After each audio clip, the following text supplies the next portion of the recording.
Hi, and welcome to the Psych Health and Safety Podcast. My name is Jason Anker, and I'm one of the hosts of the show. The aim of the podcast is to rapidly increase the knowledge and application of psychological health and safety in workplaces worldwide. To help with this, we have regular guests from around the world who are leading the way in this important area. But before I introduce our guest and topic for today, allow me to introduce my co-host, Joelle Mitchell. How are you today, Joelle? Jason, I love a good thunderstorm, and we're in the middle of a good thunderstorm right now. They're very, very rare in Perth. They are very rare, which is probably why I love them. But it does mean that my drive home is going to be inundated with morons. More so than normal. More so than normal. Yeah, there's baseline moron, and then there's wet weather drivers in Perth moron, which is just another level. It's unheard of. But how are you, Jason? We always talk about me. How are you? I think that's because you're the listeners you're the one that listeners love the most. So they like to hear about you. But how do we know that they don't like to hear about you? We haven't given them the opportunity. I've had some pretty strong feedback on LinkedIn that they've heard from me enough. But look, I guess in the last week, I've actually had a bit of a picture into your life and starting to find out a bit about how you feel when bad things happen. So the other day, I was stuck at work and my son got home before my wife did. And so he's 12 years old now. He's studying home economics. And so she said, hey, look, do you think you could perhaps start dinner for us? Here's the instructions. And so, yeah, to his credit, he started doing that. She said, while you're doing that, can you also turn on the bath for your sisters? Which he did. And then he decided to go watch TV. And then about half an hour later, he could hear some dripping and had flooded the whole bedroom. Yes. So flooding. I'm finding out what that's all about. Yeah. Fortunately, I was in Brisbane last week when the smell set in. But now we're going through insurers and stuff. And yeah, so going through what it's like to be Joelle for a few days at least. A small proportion of what my life has been like for the past 6 months. But I'm glad you're starting to have a little bit of empathy finally for my... Oh, I didn't say that. I was asking too much. Yeah, that's right. But I'm getting a window into what it's like to be Joelle. Right. Yeah. That's probably far enough. Yeah. Okay. Yeah. See, this is why listeners don't like listening to me. I tell you. Okay. Look, what we'll do is we'll introduce our guest in for today. Then, look, he works closely as a business partner with our previous guest and very popular guest, Professor Tim Marsh. He spent the last decade traveling over the UK and abroad using his personal life story to help people change their attitude to safety. And in 2015, he was awarded an MBE from the Prince of Wales for the impact he has had with this approach. A very warm welcome to the podcast, Jason Anker. Oh, thank you. Thank you both for inviting me on. Yeah. As I was saying before we started recording, Jason, pretty big boots to fill. Tim has done a very good job, but he does speak very highly of you as well. So high expectations from us here. Oh, thank you. Yeah, every time we always present together, Tim always says, I'll go on first. I think great. And then put me on afterwards. But yeah, we do work really well together. We love it when we present together because it just shows two sides of the story. It's great when you can show a personal story, but then you can't back it up with the knowledge, and vice versa. If you've got knowledge and you're at a conference, and to give a real life example of what you've just spoken about, it makes it really, really impactful. Yeah, and it's great to get a taste from both of you on the podcast within pretty quick succession too. So, yeah, looking forward to our chat. All right, Jason. The first thing that we like to ask our guests is what they're listening to, because we're a podcast. So we like to hear about podcasts that you might be listening to. All sorts, actually. Pre-pandemic, I could have counted the amount of podcasts I listened to, on my hand, on one hand even. It was very, very few, but I'll listen to anything. I'll literally listen to anything. However, if I'm being totally honest, the ones I really enjoy at the moment are anything to do around especially mental well-being. I just seem to enjoy them. I think it's because we've moved into that area. So even I was not speaking about somebody's book. It was a book club, but it ended up we were speaking about mental well-being because everything seems to evolve around that at the moment. But I think the more people can speak about it, it becomes just the normal to have these conversations.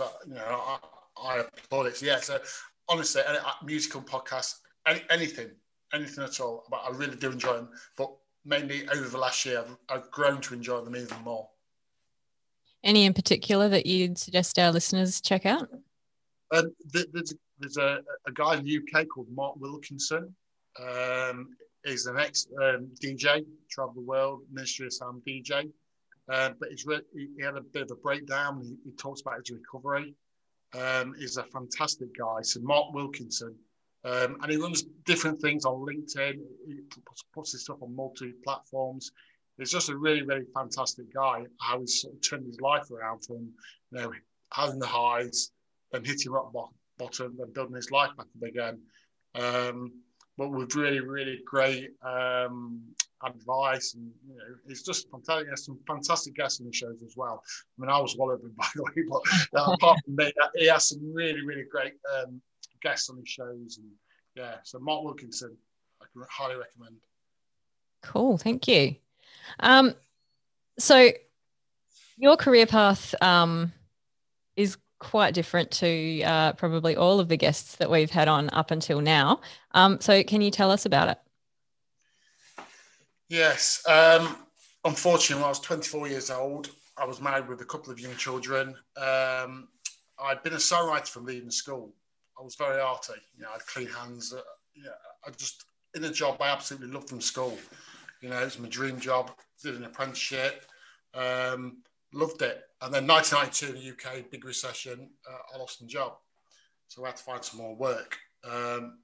At the time, I did whatever I could do. As a family man, just earned some money.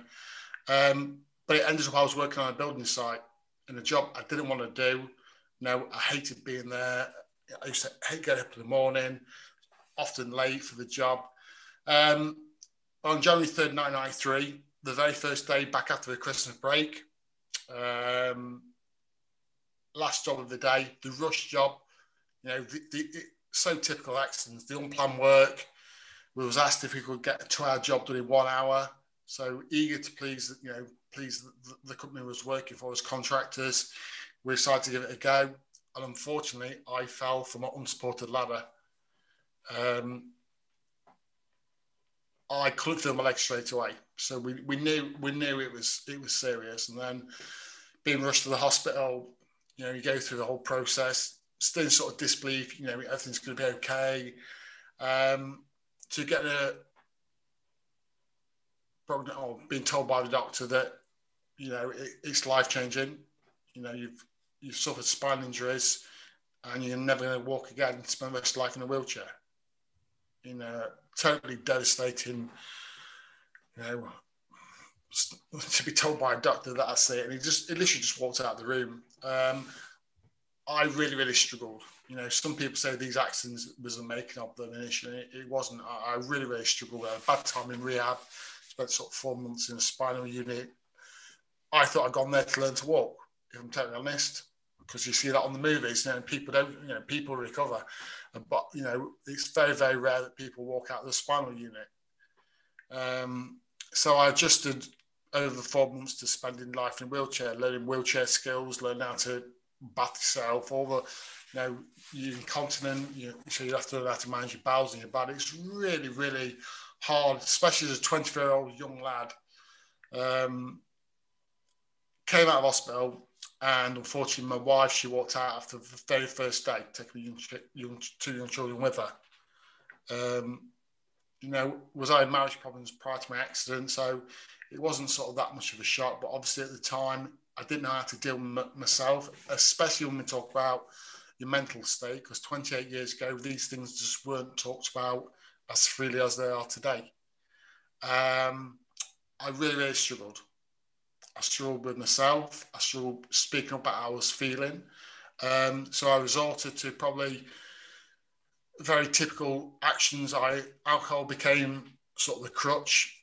I was seeing a counsellor. He was giving me antidepressants. I was abusing antidepressants, which led into me abusing drugs as well, recreational drugs, which resulted in an unintentional overdose 2 years later in 1995. Put me in a coma. I was in a coma for 17 days on life support. Mum and Dad, had had neurological trauma. I relapsed, and now 2 years later, faced with the decision of basically switch the machine off and watching their son die. And lucky for me, my dad said no, and then began the road to recovery. And it wasn't instantaneous. You know, people think you had another shot to your system, surely now you're going to pick your life up. But again, I was so ashamed of what I'd done.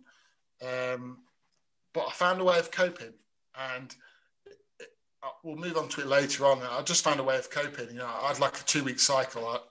I look after my daughter. She came back to live with me full time. See my son as much as I could. I had my children one weekend, but the weekend my children weren't with me, I'd be drinking all weekend. So I just found like a 2-week way of coping. I got into disabled water skiing, which was quite good. I found a hobby.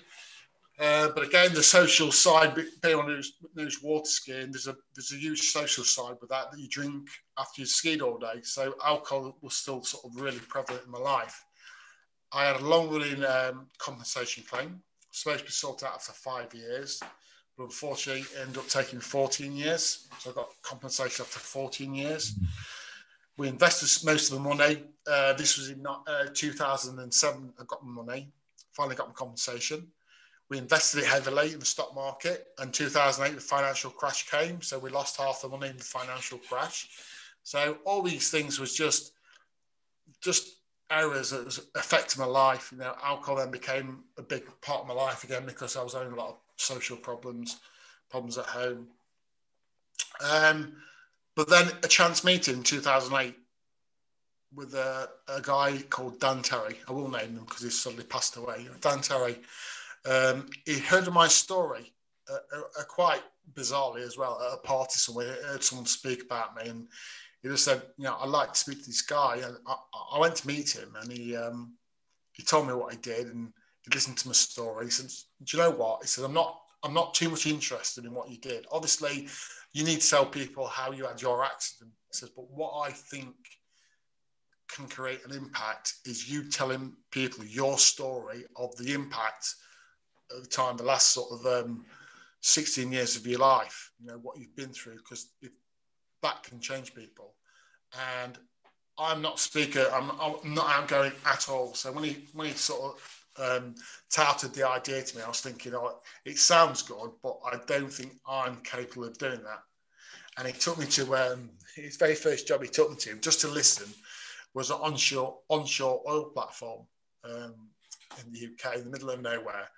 I went into this sort of port cabin with like 10 roughnecks in there, and I sat in the back of the room thinking to myself, I can't do this. This is definitely not my calling. I can't do this. And I never spoke, and he said, what do you think? I says, unfortunately, it's not for me. I went back to Tenerife, so I got with him, and I went to Tenerife for a couple of months for a bit of a break. But when I came back, he approached me again. Said, look, maybe I took you to the wrong place. I'd love you to come out again. And he took me to a nice hotel. He was doing another session. I just sat there, and it just put me on the spot. He just said, Jason's here today. He'd like to speak for 5 minutes. And I was like horrified, you know, what was I going to say? But I sort of rambled through a bit of the story, and the day passed by. And then right at the very end, he sort of did a bit of a wash up of the day to the attendees, sort of saying, what did you think to the day? And one of the guys, I'm sure he planned pre-planned him to say this. Is I thought Jason's talk was inspirational, and it just struck a chord with me. I thought, wow, could I really have an impact on people by talking about what I'm talking about? So that was the start. But literally for the first sort of 18 months, 2 years, I was just, instead of showing a video, so I got on Dan's course, and he had another guy working with him called Matt Terry, not related, and they go through a whole day course or behavioural course, whatever it was. Instead of showing a video of an accident victim, they had me live in the room, and it sort of grew from there.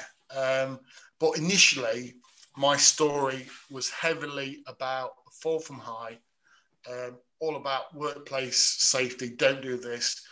And a coin of phrase I turned to quite quickly was 5 seconds. You know, if I had only stopped for 5 seconds when I was asked to do what I did, my accident would not have happened. But as we'll move into later on, we understand there's a lot more reasons why people choose to work unsafely than just safety rules and safety procedures. So my career sort of took off, and it gave me a purpose. You know, it's so important, and probably for the first 8 years, I didn't know what our purpose was. I knew what I was doing. I knew I was having an impact on people. But me personally, I wasn't really taking things from it. Even when I got my MBE, it was great for my dad. I was so proud of my dad being there. I went to Buckingham Palace. It made me so happy that my dad was so happy that, you know, I could say, you know, all the things I put my family through over the years, the bad things I'd done. It was my way of saying thank you, Dad. It was brilliant. But me personally, I didn't take that much from it because I was still battling my inner demons, you know, my drinking, my anxieties, my depression. I was out of depression probably about 5 years after my accident, but I really, really struggled with anxiety. You know, I have health anxiety, what's going on when I get older, and all these things have been huge for me. But over the last sort of 3 years, especially since I've teamed up with Tim, and he's put me on a new path of speaking about slightly different things about my accident. I still mention my accident story at the beginning of my presentations, but then, you know, I don't want to give too much away about the presentations, but really, really focusing now on how mental health and mental well-being can affect your choices. So it's so hard to recap 28 years of your life, but in sort of 5 minutes. But I hope that was sort of okay. And obviously, we can touch on other things as we go through. Thank you, Jason. That's it's definitely a very different career story to any other guest that we've had on. So I'm sure that our listeners are really going to appreciate the rest of this episode because it's going to be something quite different to what we usually talk about. And I'd like to also thank you for coming on and sharing your story with us as well. Yeah, I totally agree. It's definitely a different career path, that's for sure. But you're really the kind of person that the people who listen to this show want to look out for and protect, you know, from harm, both the physical and the mental harm. So it's great to actually hear from one of these people versus the professionals, I guess, who kind of make that their role to protect people. Yeah. Yeah, absolutely. So your business partner, Tim, was our guest recently, and he spoke about his blue pie model of mental health, which you probably have heard about lots of times, being in the same room as Tim presenting. Can you maybe give us a bit of an insight into your psychological state in the year leading up to your accident? Yeah, absolutely. Now, January 3rd, 1993 was the date of my accident. And like I said, for the last sort of first 8 years of presentations, that is where my story started. But now what I do, I take people back a year prior to my accident. So like I said, from school, I've been a sign writer. You know, I was very arty. It was my dream job. I didn't have another career path. That's exactly what I wanted to be. And I got the job. And I was just so happy. The money was okay. It wasn't fantastic. But you know what? I never had a doubt for it. You know, I go in feeling ill because I just love my job. We sign rotated vans, reproduction vans for the 1920s. We manufactured them, did the sign writing in the old style of sign writing. It was fantastic. A great team of lads, a great company, such a pleasure to go to work. And I too had been made redundant and things started to go wrong. My girlfriend, when she was 19, she managed to get herself pregnant. I don't know how she did that. So we got married very young. So life had been a bit of a struggle outside work financially. But again, we was relatively happy. I've got my daughter, then my son she was pregnant again with my second child, Sam, and I got made redundant. So you can imagine the effect initially on your family. But, you know, at the time I was thinking, we'll be okay, I'll find something. But as work was very hard to find, I had to look for a different career to just earn money. Now, at the time, I used to have a friend who used to work on the power stations, on the sort of summer outages when they sort of fix, you know, the power stations. And it's really, really good money. And he got me a job, but as a labourer. You know, I was a skilled sort of sign writer. Now I'm a labourer on the power stations, but it was really, really good money, but really, really hard work. 12 hours a day, 12-hour shifts, 7 days a week. You was away from home.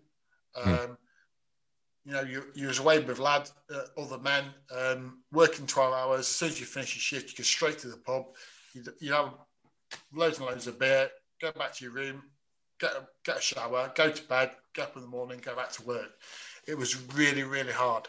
But it was money. But I knew it was affecting my family. So son was born, I was away from home. It was hard on my on my ex-partner at the time, my ex-wife. I stopped playing football. I was a big football fan. So I stopped playing football. I stopped training football in the weeks, and my fitness had been affected. You put on a bit of weight. The times you do get home, there's arguments with the wife because you're away from home. You're in the pub every night. She's been up with the kids. So my mental state, and I was totally unaware. This is not something I was aware of. That I'm starting to suffer here. It was totally unaware. And then got finished the season off that. And then ended up working on the building site about a couple of months before Christmas. Again, not a job I wanted to do. Hated getting up in the morning. So I was going to work in a really, really bad mood. It was not a great job. If I'm totally honest, other instances had happened prior to my accident. Oh yes, there'd been a few things I was thinking, oh, this doesn't look right. But the job we was actually working on day to day was pretty safe. It was scaffolded up, it was pretty safe, but I just didn't want to be there, and going back to even the night before my accident, I was at a party, and actually with my supervisor, and it got to early evening. I can remember the supervisor coming up to me saying, look, Jace, we have to go now because we've got work in the morning. Now, because of my poor state of mind, I said, no, I'm all right. I'm going to stop out for a couple more pints, a couple more beers. Now, if I'm totally honest, I can't remember going home. I can barely remember being picked up the next day still drunk from the night before. So that day passed off pretty much like every other day. And I've pieced together my accident because a lot of it is not from memory. I don't know how much I've forgot, but what the moment I can really, really remember from that day is being stood at the bottom of the ladder. It was a rush job. The ladder was untied. The ground conditions were absolutely terrible. And I can remember stopping. So I actually given myself those 5 seconds to think this job is not correct. And yet I still did it. And for so long, even during my presentation, when I'm encouraging people to speak about 5 seconds, I always gone back to, I did that. I actually stopped, gave myself 5 seconds. I realised what I was asked to do was unsafe, and I still did it. And I could not understand why I did it. And it's only working with Tim in the last 3 years that I actually found my answer. The reason I didn't speak up was I couldn't be bothered. My life is in such a bad place. Did I really want to be the person to stop a job and put my hand up? This is not safe. I was just in such a bad place mentally. The easiest thing to do was just get it done, because the chances are you're going to get away with it. Accidents don't always happen. Accidents that the time it goes wrong, the one time out of 999 times it goes wrong. So for me, that realization, how much my mental well-being in that year prior to my accident came into that moment, because I know if that job would have been a better job, or if I'd been in a better place, if I'd been in a good place and my home life was really good and I was happy with my job, I stopped to give myself those 5 seconds. If I'd been in that happy place, I know for 100% that I would have spoken and said something about it. So for me, how people can't connect the dots between mental health and mental well-being and safe decisions, people said there's not enough evidence of how this impacts. Use my story as a case study. This is such a typical example of somebody feeling down about his job, feeling down about his life, just going through the emotions at work every day. And when it comes to that crunch decision to make a proper safety decision, just turn the other cheek, let someone else report it, because, so for me, the year prior to my accident was a bigger factor than any safety failures on the day of my accident. So clearly you're not in a great state, like you say, in the year leading up to your accident, let alone on the day itself, right, when the accident happened. So had you shared any of that state or how you're feeling with your teammates or supervisor? No, not at all. Again, what I mentioned in the presentations, it was only the day after my accident that other work people started coming forward. They started talking about, I think he's got marriage problems, and I think he's drinking too much. I mean, the supervisor himself, he was the guy who picked me up for work in the morning. He knew I was hungover, so he let me sleep on the back of the car on the way to work. So, I do take some, it was 28 years ago. Things were very, very different back then, but all the warning signs were there because everybody knew I was struggling, and yet nobody came forward and said, I shouldn't have even been in the job. I was making mistakes at work. People was covering for me. So,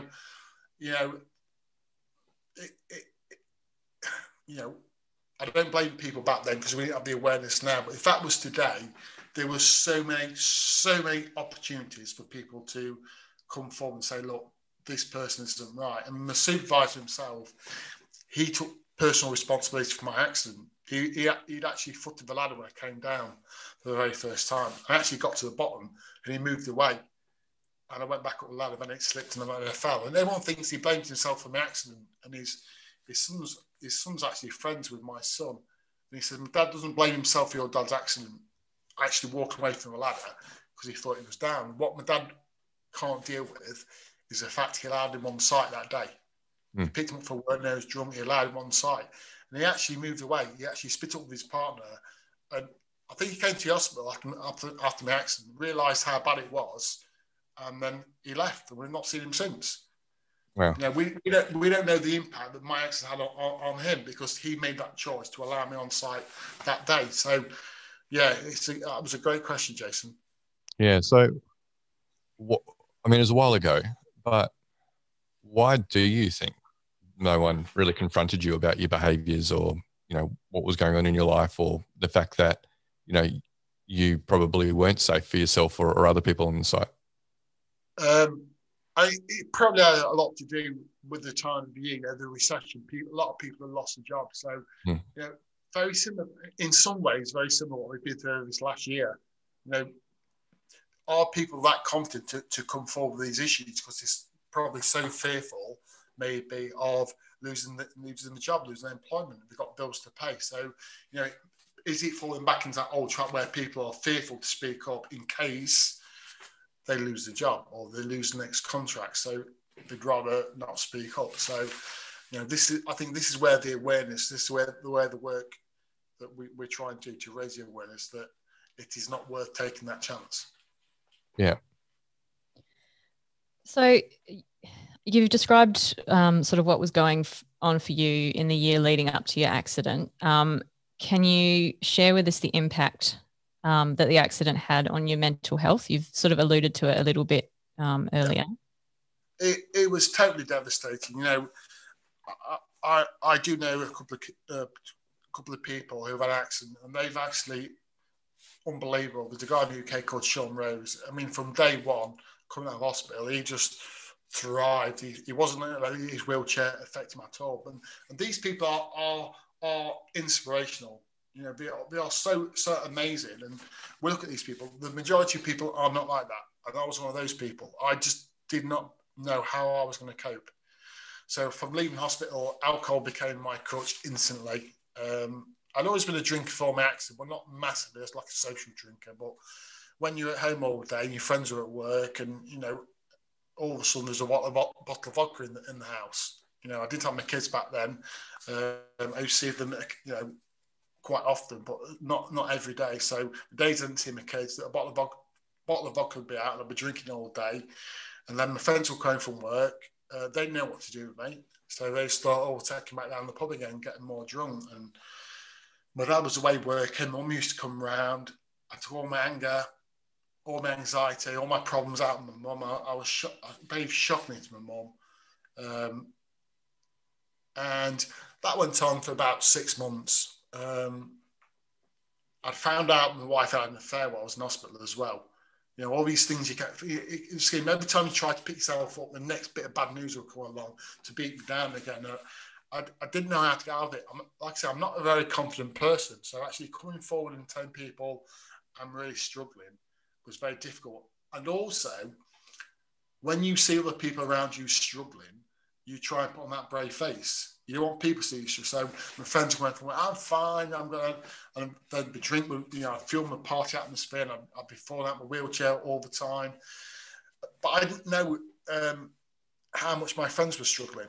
Because it's only in later years, and you know, Sean Tooney, who actually works for me now, one of my best friends, he tells a story how my friends struggled because they didn't know how to deal with me. So we got into a cycle where we was all drinking just to cope, but we weren't coping. But unfortunately, after about 8 months after my accident, I was having counselling. I didn't know how to speak to a counsellor. And at the time, I'm telling you honest, I didn't know how to speak to myself. And yet this guy's in front of me telling me to open up to my feelings, and I was so scared of opening up of how I was feeling to myself.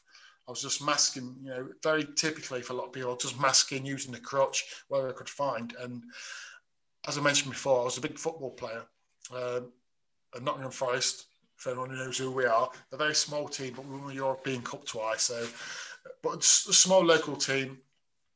Don't know at that time. That was my team I followed. So football was a huge miss for me. But I realised that some of my friends had found it difficult to go back to watching football because they felt guilty about I couldn't do it. So I said, look, you go back to football. I'm fine. Well, this meant that I started to hang around with a different group of friends who I'd known from school, but we'd sort of drifted apart, and they'd turned into sort of the bad lads, the lads who took drugs. And there's going to a lot of raves and all these things. I always liked music anyway, and I was invited to go along, and before I know it, I'm taking ecstasy tablets. Never done drugs in my life. I'm very open-minded about things. If people want to do things, it's down to them. It's not me. But they'd never interested me. It's just something I was never interested in. But taking ecstasy for the very first time, I remember the feeling that I was sat in this club. I wasn't euphoric like everyone else in there. I just sat down thinking, I can just about cope. I can just about cope with this, feeling like this. But obviously the next day you feel 10 times worse. The downs was huge. And I never ever got that high again. But that became my new release. You know, my daughter was living with me at the time, so I felt very guilty about what I was doing. Then I think to myself, this is the only way I can cope.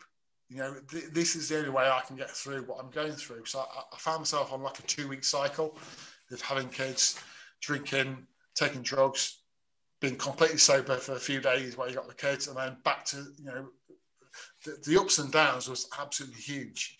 And it went on for about 2 years. But when you live in this sort of lifestyle, it can't go on forever. And again, people was aware. You know, I thought I was hiding from everybody, but people was aware of what I was doing. But it was shocking. I'd ruined Christmases. My temper was horrendous. You know, it was a really, really bad time. Then 1995, 2 years after my accident, I suffered an unintentional drugs overdose. You know, being in a coma.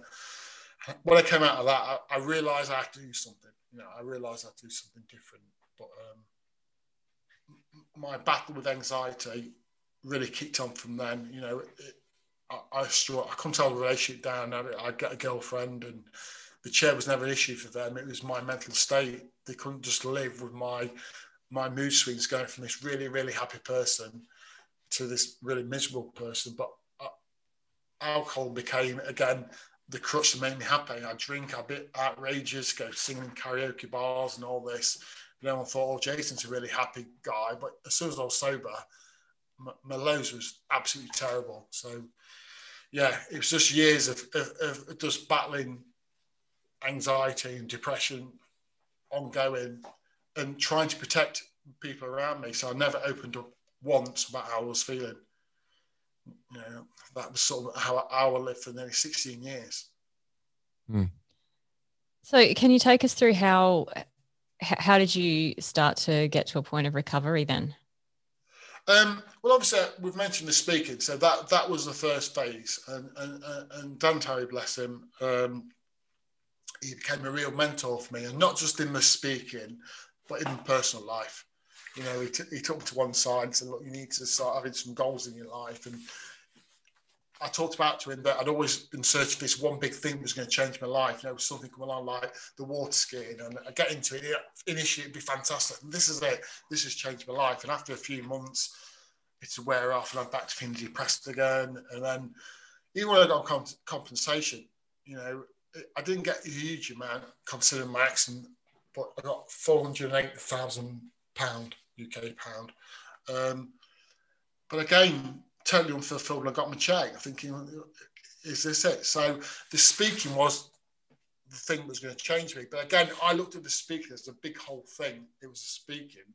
But I wanted to look at myself. So even the day-to-day things of going out speaking and getting positive feedback was great at the time, but then I was still drinking quite heavily. So then meeting Tim, I mean, I've known Tim for a long time. You know, it's Tim Marsh at the end of the day.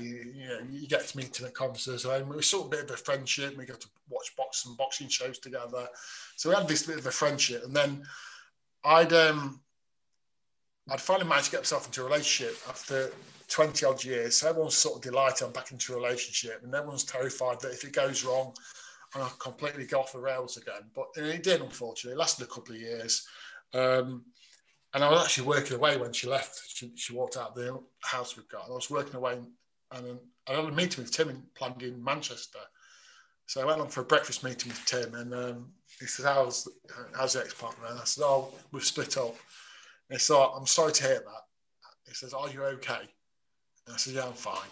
And it just looked at me. I laugh all the time. I tell this story all the time, because he just looked at me and went, oh, yeah, you are okay. And I thought, well, if Tim says I'm okay, I must be okay. You know, it was a huge turning point. And I think it became the learning that I'd started to follow a lot of sort of wellbeing stuff, you know, making these small changes in your life. You know, I cut down on my alcohol intake massively. It was the only sort of thing I look back on my ex-partner is that she was the one who persuaded me to stop drinking. You know, I was still socially drinking, but a lot less, you know, and I'll always be grateful for that relationship because she was the one who made me stop drinking. So that was the first. So I watched with diet, started doing some exercises. I was still suffering quite badly. I've suffered for years with sleep. You know, I've been a terrible sleeper, sleep for an hour, wake up, takes me half an hour to get to sleep. I've done that for years and years and years. So learning some routines about how to switch off at night was massive for me. I would go to bed at night, you know, switch the TV off, all your social media's been off for a couple of hours, you've got no distractions, read a book for a little bit, go to bed, read a bit of gratitude into your life. And I started sleeping really well. And now I was sleeping really well, so I was waking up in a better mood and practice some gratitude in the morning.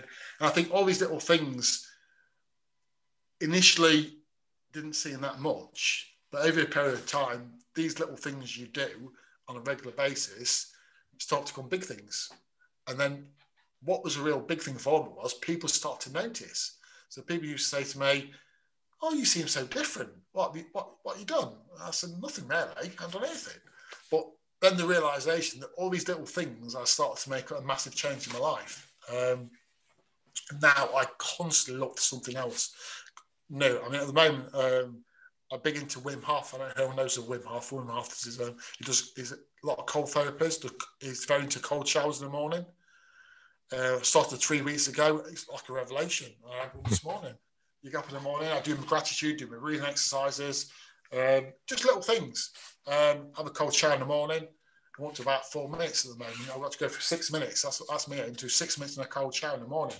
But you're quite there. I feel alive. You know, it really wakes you up. So I'm eating breakfast in the morning, which I never used to do. I've stopped drinking coffee and caffeine. I just drink water, lemon water. That's all I drink now. I've been doing it for over a year now.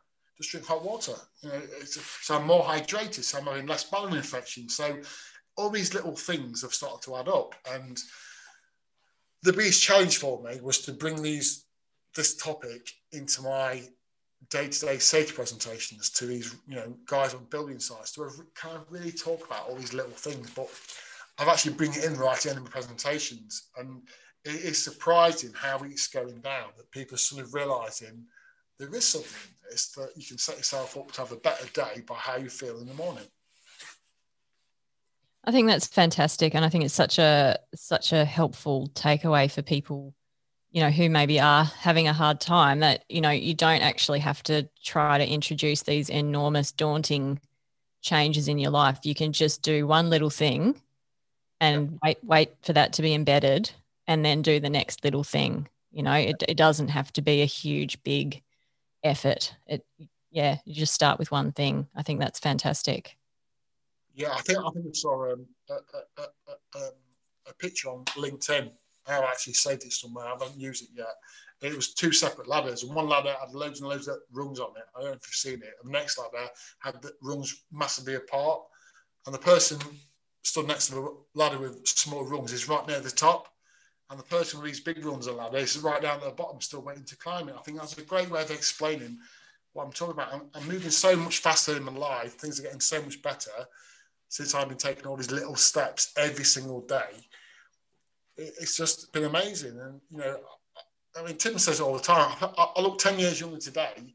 I'm not vain or anything, but healthy than what I did probably 10 years ago when I was drinking all the time, blotchy, and a bit overweight. So I feel so much better since I've been starting to do these things every day.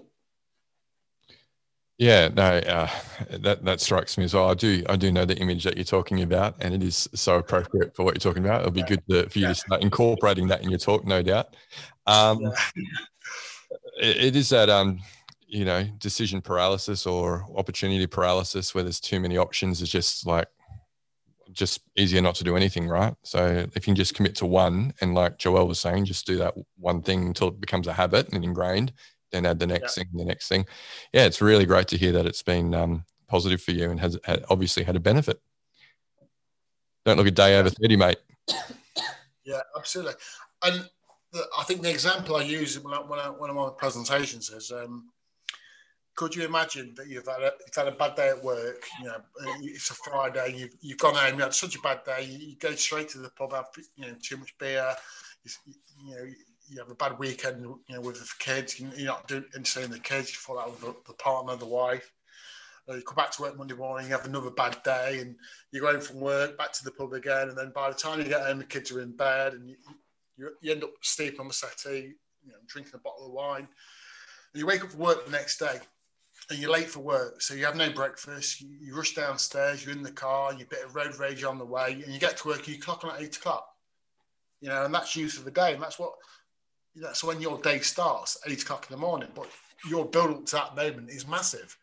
But if you can imagine a guy who's had a really nice weekend, he's been played with the kids, he's had a really nice weekend, and when he gets work in the morning, he gets up early, goes downstairs, has some breakfast, a cup of tea, some water to hydrate. He has a nice steady drive to work in the morning. He gets there half an hour before his shift, probably reads a newspaper, another cup of tea, and he clocks on at 8 o'clock. And then you ask yourself, who would you prefer to do your shift with? And it's such an obvious question when you frame it that way. Yet people don't seem to understand the impact that your morning ritual can have on your workday. And it's not, as Tim says, this is not always about safety. Who out of those two guys, who do you think will give you best production or the best quality or make less mistakes or less errors?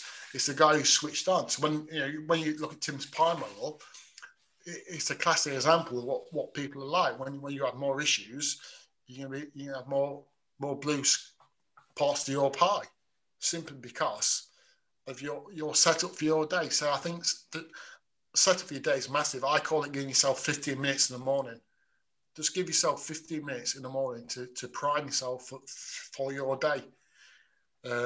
I'm always very careful when doing the presentations when I say give yourself 15 minutes in the morning when I talk to young guys. I think they understand might be slightly different. But again, I got some kickback from a guy once on a podcast, on a webinar, saying, I've not got 15 minutes. I said, surely you've got 15 minutes in the morning for yourself. He goes, no, I'm too busy. And I said, well, my only suggestion is maybe can you get up 15 minutes earlier then? Because give yourself 15 minutes in the morning can have a massive impact on what you do for the rest of the day. Yeah. The 15 minutes you take in the morning just makes you a lot more productive during the day, and you'll find that you get things done. So, absolutely, 100%. Yeah. So obviously it's just more recently that you've started to introduce more talk about mental wellbeing and psychological state into your safety talk and your talk about your accident. So what sort of responses are you getting from audience members when you start to talk more about the mental health kind of perspective? I've been absolutely blown away. Again, I think the easiest way I can describe it to you is, historically, when I've done my safety presentation, we always get one or two people who will stay behind to share a story. And the story always starts with, or very typically, I fell flat 20 years ago and I walked away. And that's every time I go to this big thing, did you really get away with it? Anyway, but since we've been bringing this mental well-being, mental health aspect to our presentations, Sean, who's a sort of my driver, I've also, he tried to commit suicide when he was 17. I've cajoled him into sort of telling his side of the story as well. So he talks about how after his, through his work life, he never really flourished at work. He did just enough just to get by. So I met Sean speak as well. But after our presentations, we now get 5, 8, 10 people stay behind wanting to talk. If some people have got sort of things go off in their life, like they had a fatality or, got a child who's disabled, and they want to have a chat with you about that. But we seem to just prick people's conscience a little bit, thinking maybe I am struggling a little bit. I wasn't even aware I had some issues. And they come for a chat with us at the end. And it's the most amazing thing. I spoke to Tim yesterday because at the moment, me and Sean are not mental health first aid trained. And we do say that, yes, look, we'll quite happily listen. But we're getting sort of not overwhelmed, but there's so many questions coming to us at the end of presentations, and not about the safety side of the story. It's all about the mental well-being, mental health side of the story. So we're going to get mental health trained just to give us a bit more knowledgeable background to share with people in case they come with another question. But it's been absolutely amazing. We are literally blown away by the questions we get asked from people. You've got a big guy there, tattoos all over him, sat there massively, and he suddenly says, "I've got a bit of an issue." And you think, "Wow, this is literally incredible." So yeah, I have been blown away by this, by the impact that this story is now having, that people potentially, I've always said before, if I could stop one person out of an accident, that's fantastic. That's great. You've stopped some accident, but safety accidents are the result of this. If we can stop people being in that place in the first time, how many potential accidents can we stop? How many potential near misses can we stop? How many production errors can we stop? Simply by people just being in a better place at work. So, yeah, the angle of the story now, Tim encouraged me massively on this to take a leap of faith. In that meeting, I will say, in that initial meeting we had, he came out with a comment. He'd explained his idea to me, and he came out with a comment along the lines of something like, "We've done safety." And I just started thinking, what? What's he just? We've done safety, and it's only when he went to explain what he meant by that was, look, we can focus on safety, try and stop people working on safety, but if we get this right, making people have a nice place to come to work and they feel more valued, and there's a positive culture on site, and the environment's correct, accidents and safety should start to take care of itself. And I strongly agree with that. And that, creating a nice place to come to work, because you can have all the greatest safety measures in place. You can have as many safety managers on site, but if that place is toxic and no one, you've got me as a worker on there, as I was in 1993, all your safety rules and safety procedures and safety posters and safety campaigns will have very, very little effect when it comes down to that one choice. When somebody makes, when he's doing something unsafe, he's going to take the gamble.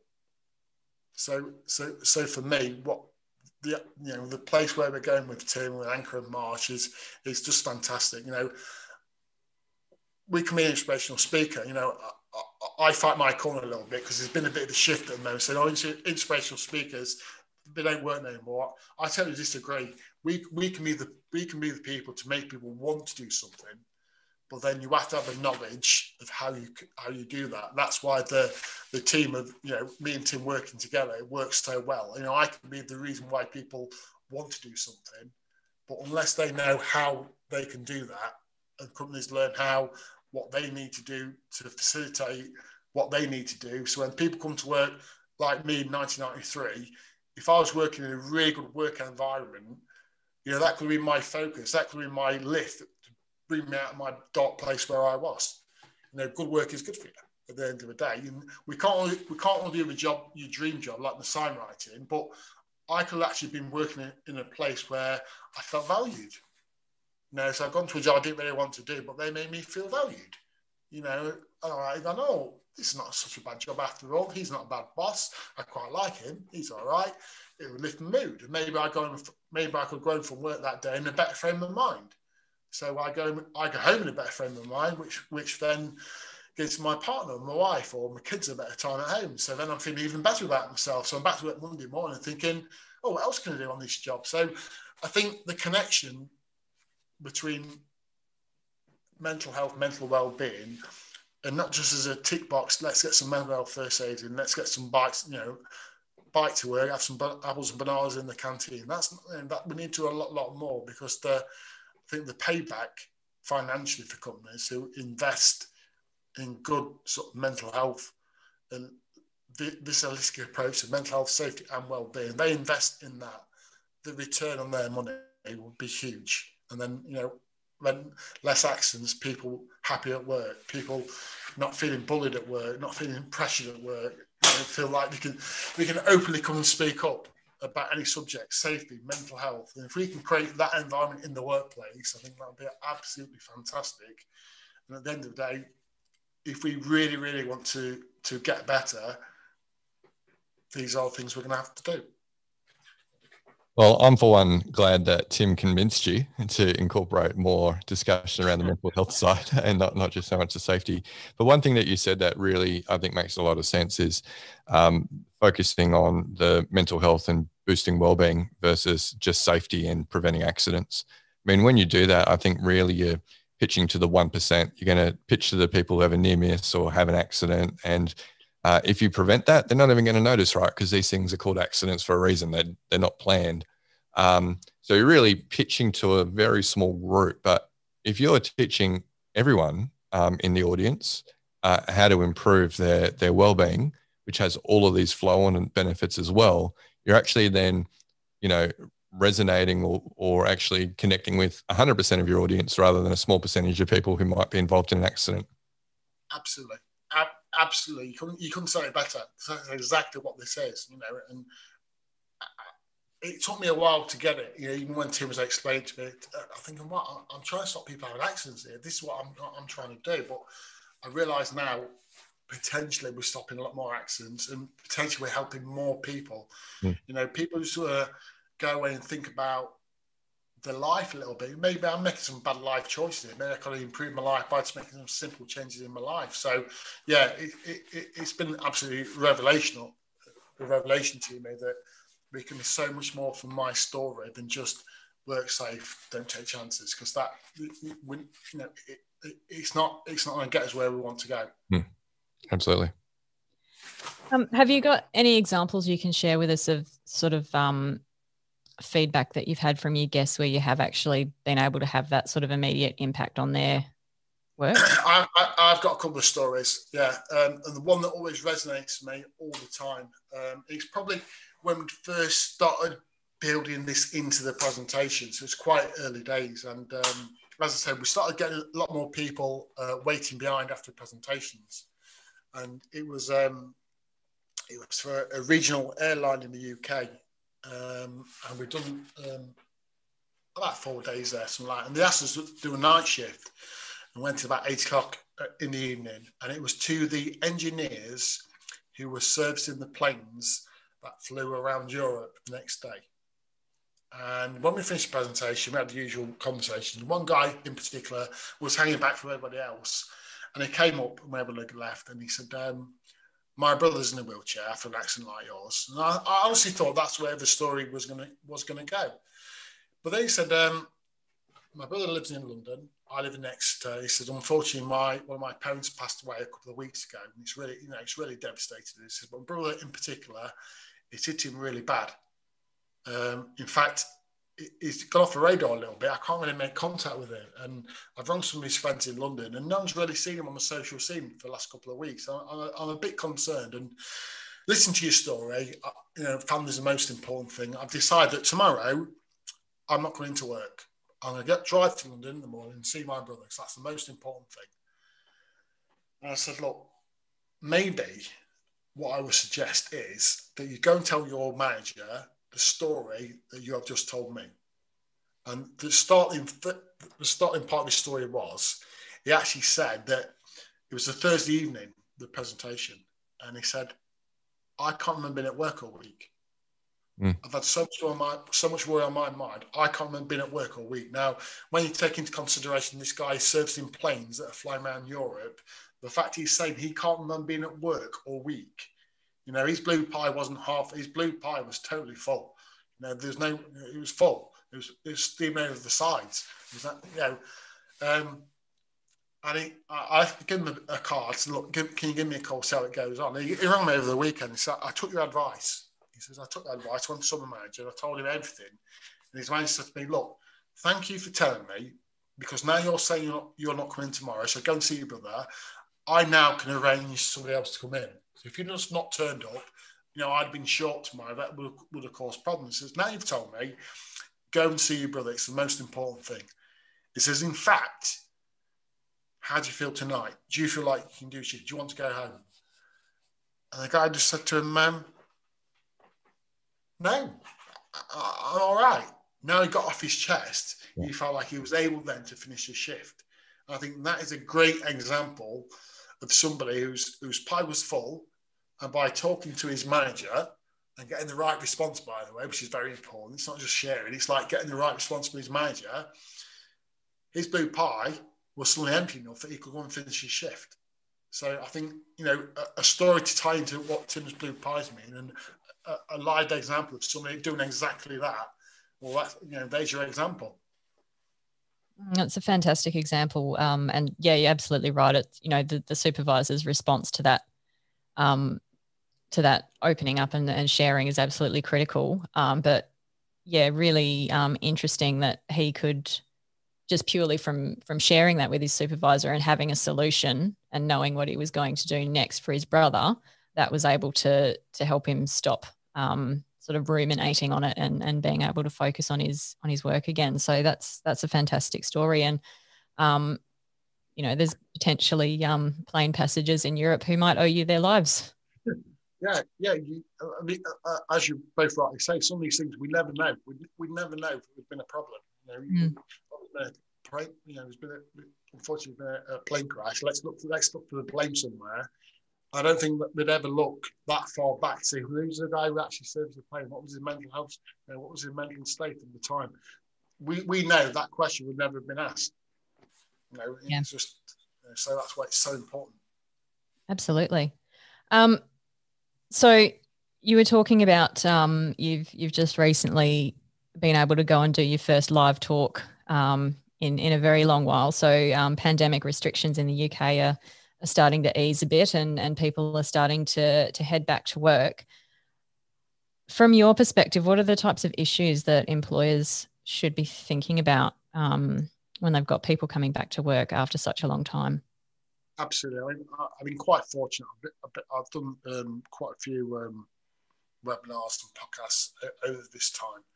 And a point that I've been trying to reiterate loads and loads of time was, I go back to my accent, at night time, the mindset of people, when you come back to work, people have been fearful of the job, some people have been furloughed for a long time. It's much like a footballer. Football has been laid off for 3 months of an injury. It doesn't go straight into the first team. There's a part of rehabilitation he has to go through to get match fit to go back into the football pitch. I think sometimes that some of these construction people, a construction worker, digger driver, might have been laid off for 6 months. He just needs a little bit of time to refamiliarize himself with the machinery. He can't go back up to full production straight away. And I think because of the workplace is like we've had all this time off. We need to get production back on as fast as we can. There's a lot of a lot of pressure being put on people to let's get production up to the levels we had before. So this rush idea and culture, maybe some people are earning some money as quickly as we possibly can. I mean, a great example actually, Matt Hazelton is another speaker. Unfortunately, he is involved in an accident that killed two of his brothers and two best friends in a trench collapse. And he had some time off during the COVID. He now runs a construction company again. He was in a digger and digging a trench. And that's, digging a trench, and that's where his brothers got killed, in a trench. You think so he's very, very aware of people being near an open trench. And a site foreman tried to get in the trench, and he stopped it, obviously. And there was a massive argument. Went further up the chain. Matt said, "Look, I'm not having this. My brother was, my brothers have been killed." Such a heart-wrenching moment for Matt. But he said, "I knew I'd done the right thing." But he didn't tell this massive argument. He said, about 2 weeks later, a similar incident happened again.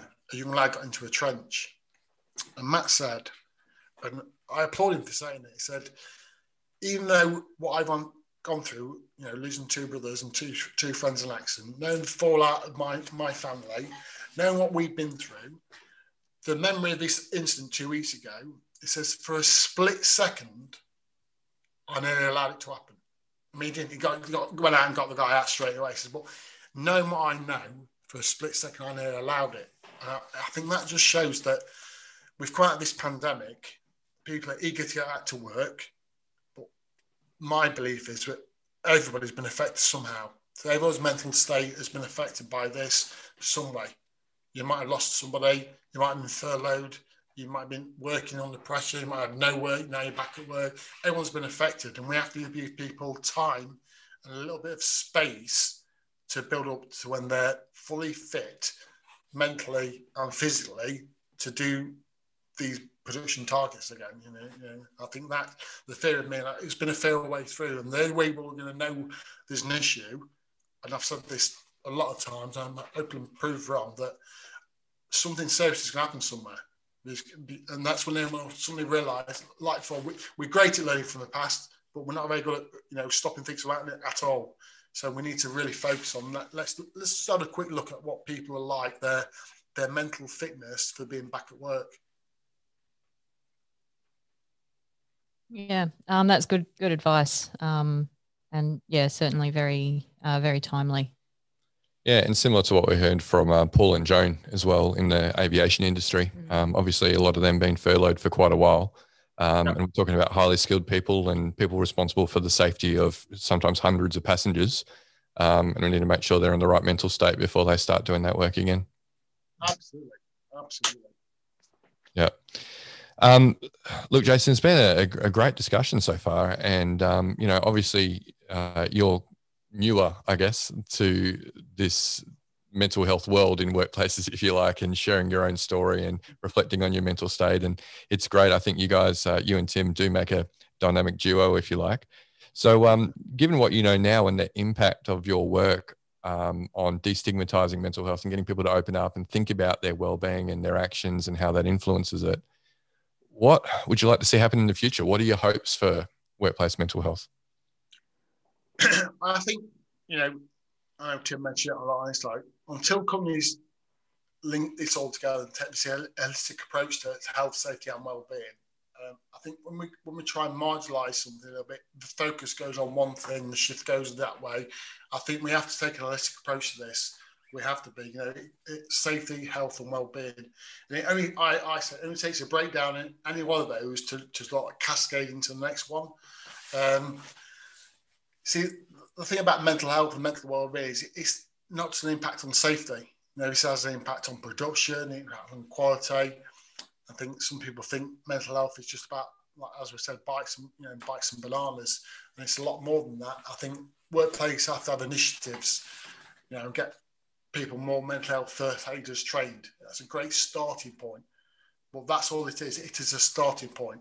We have to do so much more than just rely on mental health first aiders. And it's a concern of Tim's, it's been a concern of mine that some companies are thinking that it's a tick box. We've done that. yes, we've got to look after mental health. Oh, we've got a few mental health first aids in the factory.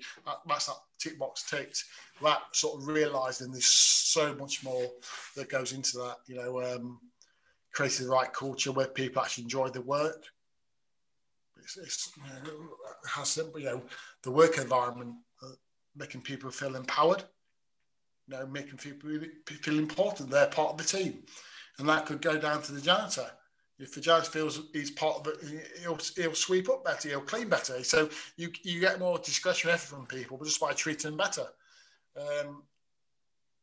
It doesn't matter what role people have got within the company, they have to feel valued. Again, I have a bit of an issue, especially in the UK, with sort of labourers on construction sites. They're not thought of very highly. In fact, if they make a mistake, we just sack them, get another one. So they're not understanding what they could get out of people by treating them a lot better. So you treat people better, they give you so much more anyway. So it's a win-win. And I think the more and more we can get across the link between health, safety, and well-being, I think that's the important bit we need to get through. It's not just that a topic, it's health, safety, and well-being. And the more we can anchor down this holistic approach to the solution, I think that's where we need to be. Yeah, terrific. We do also see on our side of the world, mental health first aid kind of being the go-to. And, like you say, it's that tick box. We've done mental health now. We've got mental health first aiders. But again, it's like saying we've done safety. You're really taking care of the symptoms or the after effects of bad work design or poor culture or these sorts of things. So we need to get much more better at improving working conditions that influence wellbeing, mental health, productivity, and all the rest. And then all these other things will follow, like you say, increasing safety, increasing, the workplace as a productive and a place that people want to come to every day. Absolutely. I think Tim said it quite right. He says if you can get the culture right and the environment right, then good safety practice can start to happen as sort of a byproduct. It's exactly right. You can. Yeah, totally agree. Mm. So do you have any words of advice that you'd like to share with professionals who are wanting to work in the area of psychological health and safety? Oh, I definitely think it's going to be the future. I would not knock anybody who does safety. Whatever safety choice, whatever safety, safety. Well, all these factions now seem to be in safety. I don't criticise anybody for doing that. So at the end of the day, they're trying to save people's lives. However, my belief is we can save a lot more people, not just in safety, just like suicides. People who are in a bad place at work go home and could do something, suicide attempt because of how they're feeling at work. I think the potential for saving more lives and saving more harms by incorporating psychological safety as the norm. Like I said, this is a holistic approach to health, safety, and well-being. Once that becomes a norm, so anybody who was starting out thinking I'd like to get into safety, I would strongly recommend they start to look into this area of safety. Great, thank you. Good advice. Yeah, very good advice all throughout today's podcast, actually. Jason, it's been fantastic having you on. We're at the end of our agenda now. I could keep talking with you all day, but I'm sure you've got better things to do than talk to us Aussies, us convicts. Other things to do, not better things. Yeah, probably. Yeah, I'm sure I'd love to chat with you further, Joel. Everyone does. So, but look, it's been fantastic. So great, actually, to have both of you, like as I was mentioning before, both you and Tim on in quick succession, so we could see both sides of the team. Where can people find more about your work, or find more about your story, or even book you to come and talk about yourself and your story? Just on the website, just on Anker Marsh website, and what we do. And I'm a small cog in a big machine now, and known places what it is. But I'm the, if people want a reason, we need to get our people into that place where they want to do something, and I'm a great starting point for that. And vice versa, if you've gone into a program, it's running down slightly away, it's running down a little bit, and people's eagerness is fatigued and a bit less interested. I'm a good boost to why we do these things. So yeah, thank you for that. Yeah, no, terrific. So yeah, look, thanks, Jason, so much for coming on. that brings us to the end of the episode, everyone. So remember, we video these sessions. So if you want to see the whole video, don't forget you can check it out on the Flourish DX YouTube channel. If you don't want to see the full hour-long format, you can also see little short 2 to 4 minute nuggets of gold that we share on the Flourish DX LinkedIn page as well. And talking about LinkedIn, Joelle and myself are very active on there, so feel free to reach out, as many of you have actually in the past week, and connect and get involved in the conversation. And yeah, you can access more about Anker and Marsh as well through the website, as Jason was just mentioning. So that's it for today's episode. Thank you, and we'll catch you next time.